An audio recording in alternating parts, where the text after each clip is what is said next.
আজকে রান্না করলাম কাতল মাছগুলোকে, দেখো জলের মধ্যে একটু সেদ্ধ করে নেব। মাছগুলোকে সেদ্ধ করে নিয়ে লবণ দিলাম, একটু লবণ দিয়ে সেদ্ধ করে নিচ্ছি। সেদ্ধ করা হয়ে গেছে মাছগুলো। এখন এগুলোর থেকে কাঁটা বের করে মাছগুলোকে রাখবো। কাঁটাগুলো সব বেছে রেখে দিয়েছি। দেখো মাছগুলো সেদ্ধ হয়ে গেছে। এবার এর মধ্যে একটু কুচো করা পেঁয়াজ দেব, একটু গরম মশলা গুঁড়ো দেবো, একটু গোলমরিচের গুঁড়ো দেবো, একটু হলুদ গুঁড়ো দেবো, একটু লঙ্কা গুঁড়ো দেবো, আর একটু লবণ দিয়ে ভালো করে মেখে নেব।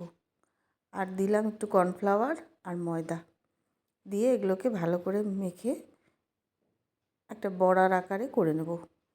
এগুলোকে দেখো এই যে বড়ার আকারে করে নিয়েছি। এগুলো এমনি ভাজা সস দিয়ে খেতেও খুব ভালো লাগে। আমি এখানে একটু গ্রেভি মতো করে নিচ্ছি। একটু পেঁয়াজ আর রসুন ভেজে নিলাম, লবণ দিলাম, ভেজে নিয়ে এটাকে পেস্ট করে নেব। পেস্ট করে ততক্ষণ এগুলো ভেজে নিচ্ছি। দেখো বড়াগুলো, এই ফিশ চপগুলো এমনি সস দিয়ে খাওয়া যায়। আমি ওই পেস্টটা করে নিয়েছি। এর মধ্যে একটু হলুদ গুঁড়ো, লঙ্কা গুঁড়ো, জিরে গুঁড়ো, ধনে গুঁড়ো, একটু গরম মশলা গুঁড়ো দিয়ে আর একটু পিৎজা পাস্তা সস আছে আমার কাছে, ওটা একটু দিয়ে দিলাম। এটা খুব টেস্ট হয়, তাই এটা একটু দিয়ে দিলাম।